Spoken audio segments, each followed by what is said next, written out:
बढ़ते हैं आज के दूसरे मुद्दे की ओर, जो है किसान के भरोसे कांग्रेस।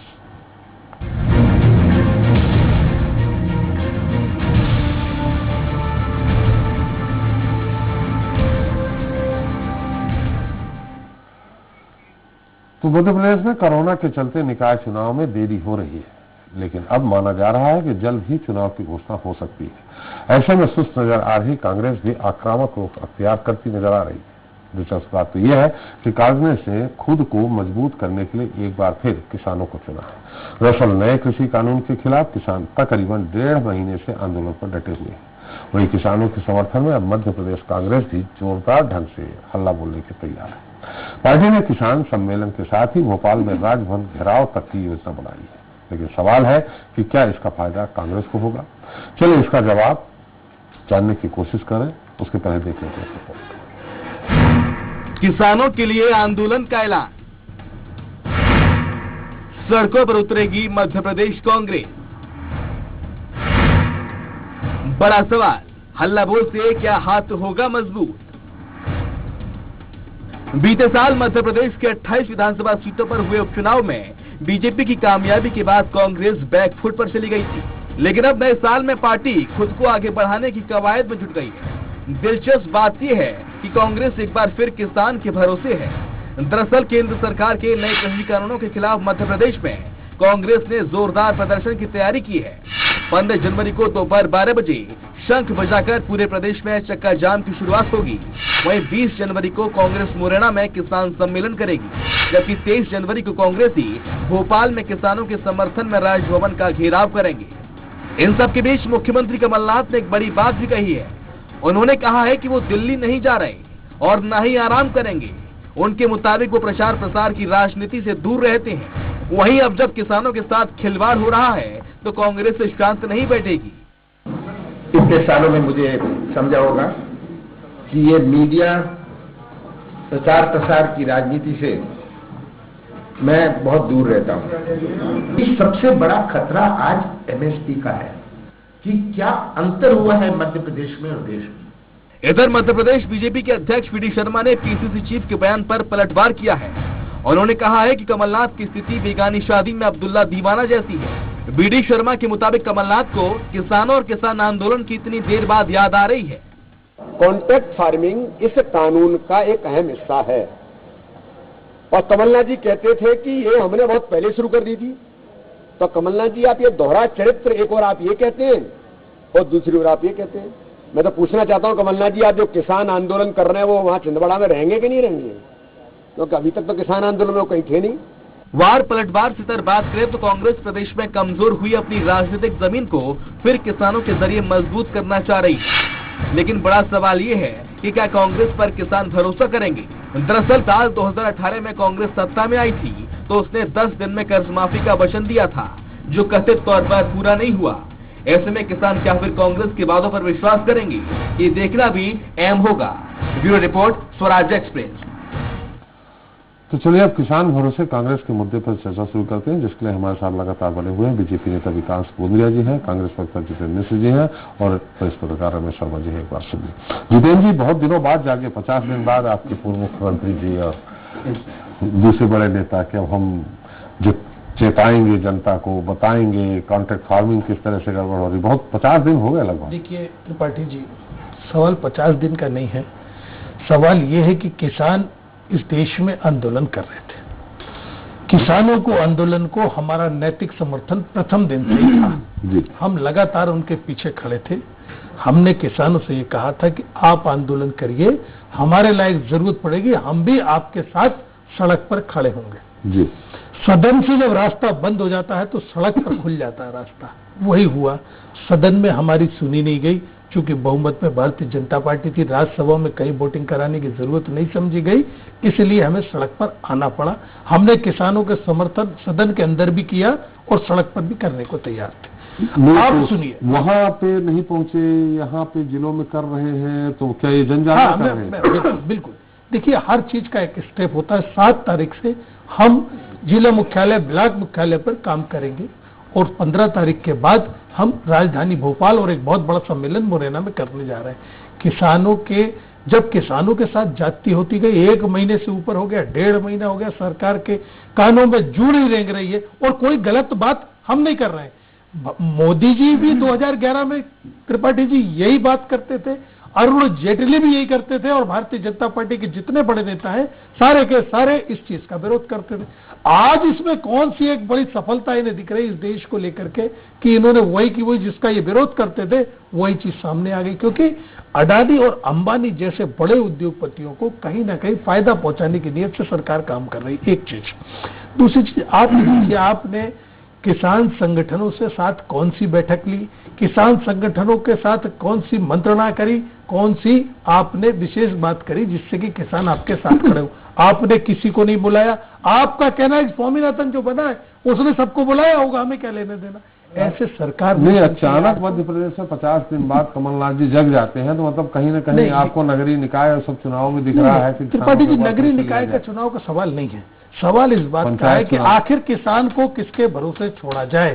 सारी जगह हम लोग किसानों का इंतजार कर रहे थे कि किसान आंदोलन करेंगे, हम उनके समर्थन में खड़े थे, हमने सदन में अपनी बात करी, लेकिन जब किसानों की सुनवाई नहीं होगी तो कोई भी दल बैठा नहीं रहेगा और उसकी आवाज बुलंद करने के लिए सड़कों पर उतरेगा। और इसलिए हमने निर्णय लिया। इसके पहले भी आपने देखा था कि हम विधानसभा में कार्रवाई करने वाले थे कि विधानसभा घेरेंगे, लेकिन सदन से फिर भाग्य आपके नेता प्रतिपक्ष की सहमति है ना। उसमें क्या हुआ त्रिपाठी जी क्या बोल दिया कि हाँ नहीं सदन नहीं। त्रिपाठी जी स्पीकर महोदय ने शर्त ऐसी रखी क्या कि हम सदन बुलाने को तैयार है, आप गारंटी लेंगे क्या? कौन गारंटी लेगा इस समय? तो ये कहा कि आपकी सरकार है, आपको जो समझ में आए वो करिए। बाहर निकल के हमारे नेता ने बयान भी दिया कि हम नहीं चाहते थे। हमें ये आश्चर्य हो रहा है कि इतने ज्यादा कोरोना पॉजिटिव एक दिन में कैसे आ गए। कहीं ना कहीं सरकार की नीयत नहीं थी कि सदन चलाया जाए, क्योंकि उन्हें मालूम था किसानों का मुद्दा है, गर्मा गर्म बहस होगी और विधानसभा घेराव की भी हमने तैयारी कर दी, इसलिए सरकार सदन से भाग गई। अब तब जाकर के आपको सड़क पर उतरना पड़ा। विकास जी, ये बात ठीक है, कमलनाथ जी आज जग गए हैं, मध्य प्रदेश में आंदोलन चालू हो गया है, लेकिन ये बीजेपी को कहीं ना कहीं नुकसान पहुंचाएगा। 50 दिन हो गए, इतना बड़ा आंदोलन एक बार कभी महेंद्र सिंह टिकैत के नेतृत्व में अगुवाई में हुआ था, कालवाचरण सिंह की अगुवाई में हुआ था, लेकिन इतना बड़ा आंदोलन अभी रिकॉर्ड तोड़ने जा रहा। अगर ये समर्थन में है किसानों के और किसान ये डिमांड कर रहे हैं कि एमएसपी, 2 बड़ी डिमांड है इनकी, एक एमएसपी पे तय हो और दूसरा आप न्यायालय में जाने की अनुमति लिखित क्यों नहीं दे देते? देखिए त्रिपाठी जी, 2 बातें मुझे लगता है। एक तो जो किसानों का आंदोलन चल रहा है वो एक अलग चीज है और नहीं, वो एक अलग विषय है। और कमलनाथ जी जो अपनी राजनीतिक गतिविधि किसानों के आंदोलन की पृष्ठभूमि से या यूं कह लें कि उस बने हुए माहौल से कुछ अपने आप की और अपनी पार्टी को गतिमान करने का प्रयास कर रहे हैं, तो वो विषय एक अलग है। कमलनाथ जी का देखिए इस किसान आंदोलन से तो कोई लेना देना है, क्योंकि मध्य प्रदेश में तो कोई किसानों का ऐसा इस किसान सुधार बिलों के संबंध में कोई विरोध भी ऐसा दिखा नहीं, ना कोई ऐसा आंदोलन यहाँ पे उठा। अगर हम दिल्ली और आसपास की भी बात कर ले, खास करके हरियाणा पंजाब के क्षेत्र की, तो वहां भी जो किसानों की टीवी बाइट्स आ रही हैं उसमें ये बड़ा स्पष्ट है कि भारतीय जनता पार्टी के सरकार की इस कानून बनाने के काम की तो वो समीक्षा चाहते ही चाहते हैं, उस मामले में कोई दो राय नहीं। लेकिन जब कांग्रेस के हवाले से पूछा जाता है कि भाई इनका क्या स्टेटस है, आपको इनका क्या स्टेटस को आप क्या रैंक देते हैं, तो कांग्रेस को तो भारी नेगेटिव देते हैं। तो मुझे लगता है कि कांग्रेस का तारतम्य तो भारतीय जनता पार्टी के कंपैरिजन में वहां भी नहीं जमता है। देखिए अब कमलनाथ जी राजनीतिक गतिविधि आपने कहा ना किन्हीं कारणों से नगरीय निकाय चुनाव है वहां करना चाहते हैं। कमलनाथ जी की पार्टी को समझना पड़ेगा, ये पार्टी समझिए, उनकी क्यों समझ रहे हैं? कृषि सुधार कानून मध्य प्रदेश में नहीं है। अगर इतना बड़ा आंदोलन है, देखिए ऐसा तो है नहीं, आग होगा तभी धुआं, और वो उनके बात भी जायज है। स्वामीनाथन कमेटी के आयोग, आपने कभी घोषणा पत्र में 2014 के घोषणा पत्र में कहा था कि स्वामीनाथन कमेटी की 10 कब तक हम लागू करेंगे, जो उनकी सिफारिश है, वो तो खैर हुआ नहीं, बाकी चीजें अलग है। आज अगर किसान ये आप ये कह सकते हैं ना, एमएसपी तो दे सकते हैं कि इतने में, आप बोल जरूर रहे हैं आपके नेता कि कोई एमएसपी नहीं खत्म हुई है। नहीं, आप कह रहे हैं न्यायालय जाने का अधिकार है, आप कह रहे हैं कि एसडीएम जल्दी खत्म कर देगा। एसडीएम जब एक बड़ा व्यवसायी या नेता ही समझिए खड़ा होगा, एसडीएम उसकी सुनेगा या एक बेचारा किसान छोटे से 2 एकड़ 3 एकड़ का किसान उसके सामने खड़ा नहीं हो पाएगा? कौन डिसीजन दे देगा? मुझे लगता है मुझे 2-3 प्रश्नों के जवाब देने हैं। नहीं, हम एक ही पूछ रहे हैं। कौन सा? एसडीएम का बोलूं?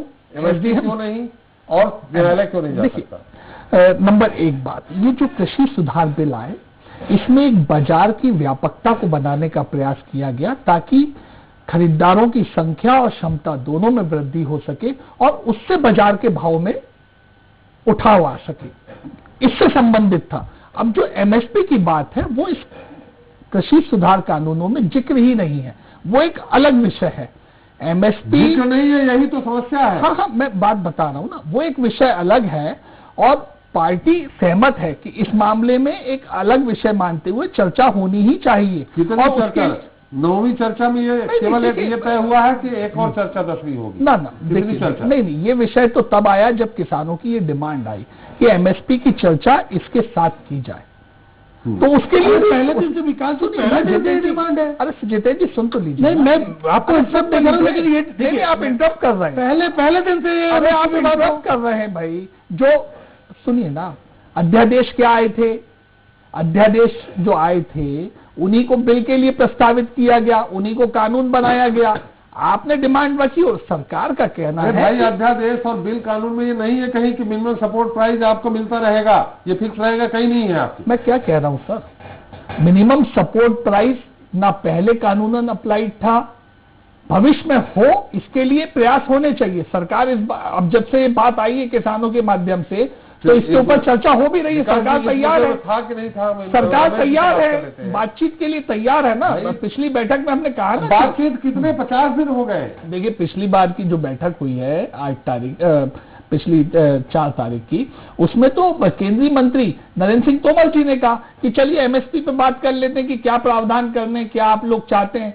उस वक्त किसानों ने वहां क्या कहा, 40 किसान संगठनों ने क्या कहा? उन्होंने कहा नहीं, एमएसपी पे बाद में बात करेंगे, पहले तो कृषि सुधार बिलों को या कानूनों को वापस लेने पे बातचीत हो। तो एमएसपी पे बातचीत के उस दिन की बातचीत को किसने डिनाइल किया? किसान संगठनों। सरकार तो तैयार है ना उस पर बातचीत के लिए। अरे अभी सरकार लिखित में अभी संशोधन कर दें कि हमें एमएसपी के लिए तैयार है, न्यायालय में अपना किसान जा सकता है। देखिए न्यायालय में किसान जा सकता है। सरकार ने इस बात को रखा था किसानों के साथ की बैठक में कि ऐसे प्रावधान किए जा सकते हैं, इस पर विचार कर लिया जाएगा। रमेश जी, जो विकास जी कह रहे हैं कि कभी अधिकार नहीं था एमएसपी वाला, कोई कानून नहीं था। एक्चुअली क्या है, मैं आपको बताऊं, शुरू से ही कृषि कानून को लाने में जो एक्चुअली इन लोगों ने एक बायलैटरल बात करनी थी किसान संगठनों से और जो डिटेल में बात करनी थी कृषि वो विषय अब छोड़िए ना, अब हो गया ना, जैसे भी हुआ वो होने की गलत हो गया। नहीं देखिए वही गलत हुआ ना। आज हम आपको मौका देंगे उनकी बात को आने। आज मैं आपसे बोल रहा हूं, अगर भारत में आर्थिक विशेषज्ञ हैं, कृषि विशेषज्ञ हैं, उनके साथ साथ किसान संगठन जो कि बहुत ज्यादा इस बारे में नहीं जानते लेकिन उस बुनियादी सुविधाओं को लेकर के बात करते, राजनीतिक रूप से बात करते, सामाजिक रूप से बात करते, बाद में आर्थिक रूप से बात करते और उसके बाद ही बात करते कि नहीं साहब अब हम कृषि कानून ला रहे हैं, अब आप इसमें बताइए। अब ये शुरू से ही जैसी आया, शुरुआत में ही आप देखिए राजनीति का शिकार हो गया। अब आप उसको लेकर के अपोजिट पार्टी ने भी काम चालू किया। किसानों के दिमाग, आप ही को उत्तर दे, किसानों के दिमाग में राजनेता शुरू से भरते आए हैं, जो भर दिया, जिस मुद्दे को उन्होंने उठा लिया, एक आम जनता सीधा साधा आदमी जो है वो ये चीजें मान लेता है। अगर आप कृषि विशेषज्ञ से ही बात करेंगे तो वो इसके प्रोज एंड कॉन्स दोनों बताएगा, वो हर चीज को बताएगा, एमएसपी को लेकर के बताएगा, कृषि कानून में प्रॉब्लम क्या है बताएगा, कॉर्पोरेट फार्मिंग को लेकर के बताएगा। लेकिन मैं इस बात पे बुरी तरह से आश्वस्त हूं कि इसको कृषि कानून को लाने के पहले अध्यादेश बनाने के साथ साथ वृहद स्तर पे, वाइड लेवल पे इसको आपको सब लोगों से कॉन्फिडेंस लेके बात करना था। अब ये पॉइंट तो आपने मान लिया, अब उसी का परिणाम है कि 50 दिन से किसान अड़े हुए हैं, अब उनके दिमाग में ये भर गया और राजनीतिकों ने उसका फायदा उठाया। तो मैं ये बताऊं, जिस चीज का ये है कि कृषि कानून जो है वो राजनीति का शिकार हो गया। अब रही बात कमलनाथ जी की, कमलनाथ जी ने अगर 50 दिन बाद इस मुद्दे को उठाया तो मेरा यह दावा है कि अगर इस समय कांग्रेस पावर में रहती तो बीजेपी भी इस मुद्दे को उठाती। 50 दिन अगर ऐसी होता है सब होता है। तो ये एक जिस से अगर कहें तो कृषि कानून जो है ना वो फिलहाल और आगे भी और पहले से भी पीछे से भी केवल राजनीति का शिकार रहा है। इसके पहले भी कई कानून बने हैं, अच्छे कानून बने हैं। ये जो कानून Confidence। ये जो कानून बना कमलनाथ है, जी ने ये जो कानून बना है क्या किसान हितैषी है? कई जगह कहा है कि किसान हितैषी भी है, कई जगह नुकसान भी है। नुकसान तो आपको कॉन्फिडेंस में पहले लेना था। जब भी उन्होंने कहा कि साहब वो तो इस बात पे बात नहीं करेंगे, सब एक्सपर्ट्स की राय लेते, थोड़ा इतनी जल्दी तो थी नहीं। और मैं तो उसके लिए दोषी इनको भी मानता हूं, अपोजिट पार्टी को। जब उन्होंने कहा नहीं साहब उधर हमारी भी राय थी, कांग्रेस भी कुछ मामले में इसके पक्षधर थी, कांग्रेस के भी नेताओं ने इस पे बयान दिया था, कुल राहुल जी ने भी इस पे कहा था। लेकिन अब मेरा कहने का मतलब ये है कि आप कोई इतना बड़ी चीज ला रहे हैं, 3 बिल ला रहे हैं, सब ला रहे हैं, आपको वाइड लेवल पे, नेशनल लेवल पे इस पे बहस करते, उन लोगों को कॉन्फिडेंस में लेते। मैं समझता हूं शायद मिश्रा जी भी इस बात को मानेंगे, त्रिपाठी जी की, ये इतना बड़ा मुद्दा बनता नहीं और ना राजनीति का शिकार होता है। निश्चित तौर पर देखिए मैं क्या राजनीति का शिकार हुआ? विकास राजनीति का ये शिकार बात तो रमेश जी खुद ही कह रहे हैं कि राजनीतिक भ्रम फैलाया गया। मैं नहीं कह रहा, आपके नेताओं ने रमेश जी कह रहे हैं, राजनीति कर रहे हैं।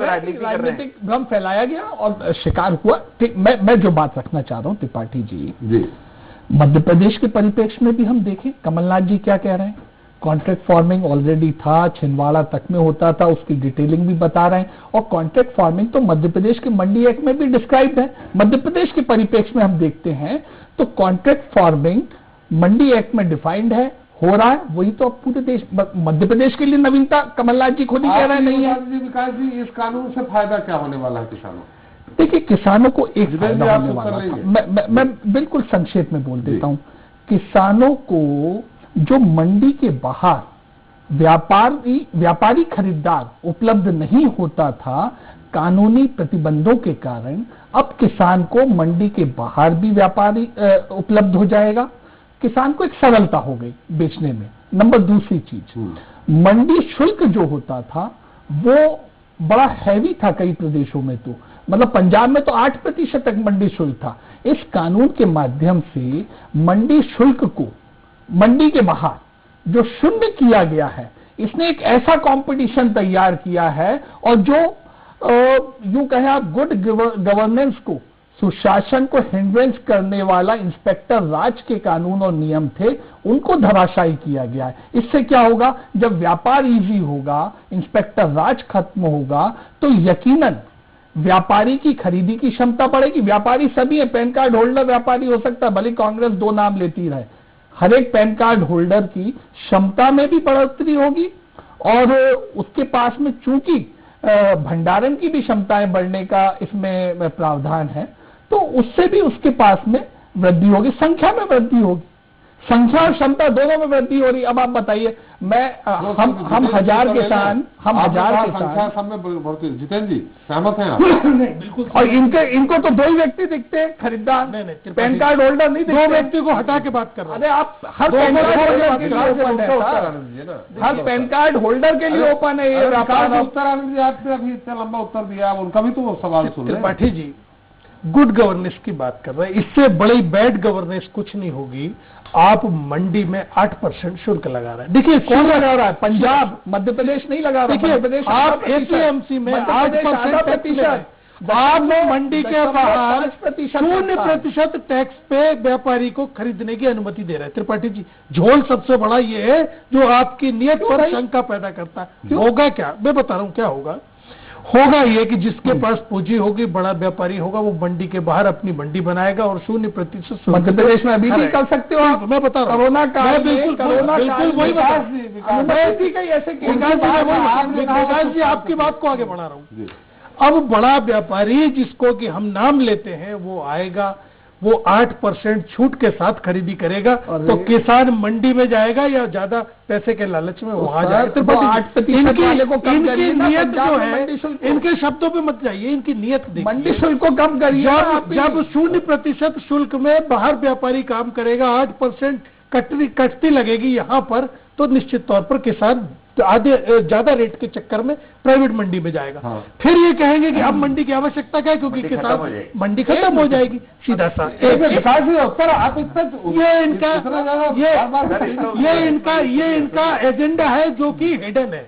आप एक चीज, दूसरी चीज, इन्होंने पीडीएस पे हमला किया जब ये पीडीएस को इन्होंने कहा कि जब हम खरीदी नहीं कर पाएंगे तो हम पीडीएस कैसे बांटेंगे, तो इन्होंने एक नई स्कीम लाए कि किसान को, गरीब मजदूर को सीधी सब्सिडी उसके खाते में डाल दी जाएगी। माने अब गवर्नमेंट इससे भी बच गई कि पीडीएस राशन भी खरीदने की जरूरत नहीं है, आप जानो आपका काम जाने। अब धीरे धीरे वो कब राशन उसके खाते में आएगी कब नहीं आएगी, एक चीज। दूसरी चीज, आपने कॉन्ट्रैक्ट फार्मिंग की बात की, थोड़ा संक्षेप में भी। हाँ बिल्कुल, कॉन्ट्रैक्ट फार्मिंग, चलिए मैं खत्म कर रहा हूँ। तीसरी बात कॉन्ट्रैक्ट फार्मिंग में पंजाब में क्या हुआ आपने देखा, कोका कोला ने आलू का सौदा किया और उसके बाद सारे सौदे कैंसिल कर दिए और वो किसान मारे मारे फिर। एक चीज। दूसरी चीज, मेरा सिर्फ इतना कहना है आपसे कि आपने जब किसानों के साथ मीटिंग हो रही, त्रिपाठी जी बड़ी जरूरी बात कर रहा हूँ, आप 12 तरह के संशोधनों पर राजी हो जाते हैं, समझ रहे? हाँ यार ये तो गलत है, इसको तो सही करना पड़ेगा, इस पे विचार कर लेंगे, इस पे विचार कर लेंगे। जितनी मीटिंग बढ़ेगी सरकार संशोधनों पर बात करने को तैयार है। जीएसटी में भी यही हुआ था, इन्होंने कहा सबसे बढ़िया चीज लेके आए, 100 से ऊपर संशोधन करने पड़े। प्रधानमंत्री ने कहा था नोटबंदी काला धन की कमर तोड़ देगी, ये कर देगी, वो कर देगी, 50 दिन का समय दीजिए, मुझे चौराहे पे लटका देना। आखिर क्या हुआ? आपका नोटबंदी फेल, आपकी जीएसटी फेल, अभी कृषि कानून भी फेल होने जा रहा है। आप सिर्फ अपनी एक अड़ने की, आपका जो एक अड़ने का स्वभाव है जो कि उसे वापस नहीं ले रहा, आप भी स्वीकार कर चुके हैं कि कहीं ना कहीं एमएसपी को गारंटी करना पड़ेगा जब किसान मानेगा। कहीं ना कहीं इन कानूनों में बहुत सारे लूप होल्स हैं, इसलिए उसे वापस लेना पड़ेगा। विकास जी बहुत संक्षेप है। देखिए, एमएसपी की गारंटी एक बहुत अच्छा काम हो सकता है, संभव है, करना चाहिए। नेक्स्ट स्टेज में हम भी करना चाह ही रहे हैं उसे। भाई पहले बाजार की व्यापकता तो बना लें, उसके बाद में एमएसपी की गारंटी का विषय आएगा ना। तो यही तो सरकार ने कहा कि ये जो बिल स्टे, ये जो कानून था, ये बाजार के व्यापक विस्तार के लिए है। नंबर दूसरी चीज, पीडीएस पे आप हमारे खिलाफ भ्रम फैला रहे हैं, उस सरकार के खिलाफ जिसने पीडीएस की एक ऐसी व्यवस्था कर दी कि अगर बिहार का भी कोई बंदा बंबई में काम कर रहा है तो वो अपने पीडीएस कार्ड के कारण बंबई में भी अनाज ले सकता है, मिस नहीं करेगा। या ऐसा नहीं होगा कि भोपाल में खंडवा का काम करने वाला मजदूर दिन में, महीने में 2 बार खंडवा जाता है और वहां से गेहूं चावल लेके फिर भोपाल आता है और उसके श्रम का नुकसान होता है, उसकी वेजेस का नुकसान होता है। उस सरकार के खिलाफ आप भ्रम फैलाने का प्रयास कर रहे हैं पीडीएस के मामले में। आप ये बताइए कि जो उन्होंने आरोप लगाए हैं कि कुछ दिनों में आगे संभावना व्यक्त की है कि मंडी खत्म करने जा रहे हैं आप। जितेंद्र जी ने बहुत अच्छी बात पकड़ी, अच्छी बात। 8% मंडी शुल्क जी और 0% शुल्क जब मंडी के बाहर ट्रांजैक्शन। अब मंडी में एक शुल्क चाहिए, यकीनन चाहिए, वो प्राइवेट मंडी हो, निजी मंडी हो या सरकारी मंडी हो, वो गवर्न होगा। लेकिन 8% क्यों होना चाहिए साहब? मध्य प्रदेश में तो 0.5% है आज की तारीख में। गैप कम होना चाहिए ना, इतना हो कि मंडी जो इंफ्रास्ट्रक्चर प्रोवाइड कर रही है किसानों को, व्यापारियों को, वो मंडी उस व्यापारी से खरीदारी के अगेंस्ट में कुछ शुल्क राशि वसूल कर सके ताकि उसका इंफ्रास्ट्रक्चर, उसका सर्विस का, उसका मेंटेनेंस का खर्चा निकल सके। लेकिन 8% अगर पंजाब की सरकार, एक मिनट सुन लीजिए जतेंद्र जी, अगर पंजाब सरकार 8% मंडी दे रहे हैं, अरे नहीं दे रहा है, सरकार के पास नहीं दे रहा है, बड़ा आपके कानून में है, नहीं है, गलत बोल रहे हैं आप। मैं सही बात बता देता हूं क्या है। जो मंडी शुल्क मंडी संचालनालय तय करेगा, कृषि उत्पाद के लिए वितरण संचालनालय बनाया जाएगा, विपणन संचालनालय, वो तय करेगा, वो सरकारी मंडी में भी लागू होगा, वही का वही निजी मंडी में। विकास जी आप ये देखिए, आपने एपीएमसी की आलू खरीदी हो रही है, एक बात बताइए ना जितेंद्र जी, टैक्स की आप 8% मंडी शुल्क को गलत मानेंगे या नहीं? क्यों 8% चाहिए मंडी शुल्क? क्यों चाहिए शुल्क? किसानों को, व्यापारी से आप 100 से 8% लेना चाहते हो, क्यों आप नहीं चाहते कि 8 रुपए में से 7.5 रुपए व्यापारी किसान को, आपके प्राइवेट व्यापारियों को 0%? ये पैसा तरीका सुनिए ना, चलिए हमारा समय भी समाप्त हो गया। अगर मैंने मंडी के बाहर कोई अनाज की खरीदी करी, मंडी के इंफ्रास्ट्रक्चर का मैंने इस्तेमाल ही नहीं किया, तो भाई मुझे मंडी को क्यों शुल्क देना चाहिए? तो फिर मंडी खत्म करने का आपका प्रयास है कि नहीं? नहीं, क्यों है? किसान जाएगा। रमेश जी आप गौर करिएगा, देखिए किसान जाएगा क्यों? सुन लीजिए रमेश जी आप बताइएगा, मध्य प्रदेश में फल और सब्जी का मंडी के बाहर विक्रय कब से अलाउड है साहब? 2003 से चालू हो गया था, 2011 से संपूर्ण रूप से फल और सब्जी मंडी में भी बिकता है और मंडी परिसर के बाहर भी बिकता है। सुनिए लेकिन मंडी अरे मत प्रायोजित रूप बोलने दीजिए, क्योंकि आप कट रहे हैं, आपको मालूम है। फल और सब्जी रमेश की जी, मंडी अलग है। नहीं, भोपाल में वही करोन में मंडी होती है। एक मिनट सुन लीजिए जितेंद्र जी, मैं पूरी पुरजोर बोलूंगा क्योंकि सही बात नहीं, आपको समय नहीं है।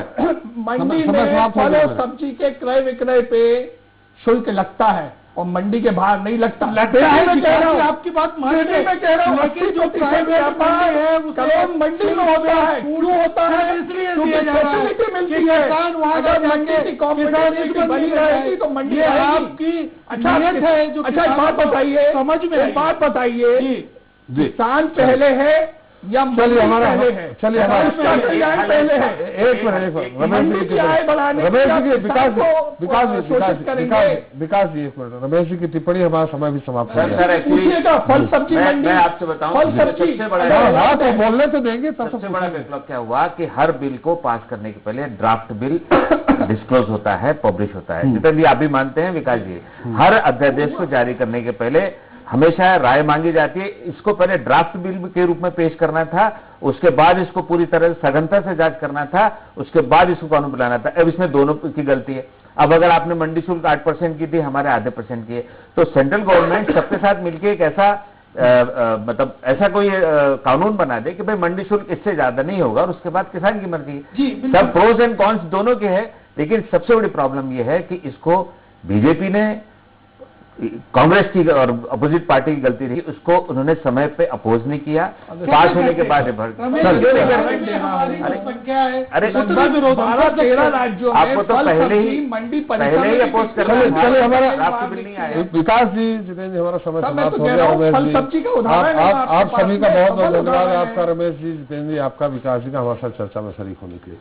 तो कांग्रेस एक बार फिर किसान भरोसे है, लेकिन साल 2018 की तरह ही फिर कांग्रेस को किसानों का साथ मिलेगा, ये कहना बहुत मुश्किल है, क्योंकि कांग्रेस ने किसानों से कर्ज माफी का जो वादा किया था उसे वो 1.25 साल में पूरा नहीं कर पाई और उसके बाद सत्ता से उसकी विदाई हो गई। लेकिन इसके बाद भी कांग्रेस इस बात की आस लगाए बैठी है कि किसान पार्टी को जरूर मजबूत करेगा। लिहाजा बड़े हल्ला बोल से पहले जिला ब्लॉक कांग्रेस कमेटी ने प्रदर्शन की शुरुआत कर दी है। ये प्रदर्शन 14 जनवरी तक यूं ही चलेगा और 15 जनवरी से यह विशाल रूप लेगा।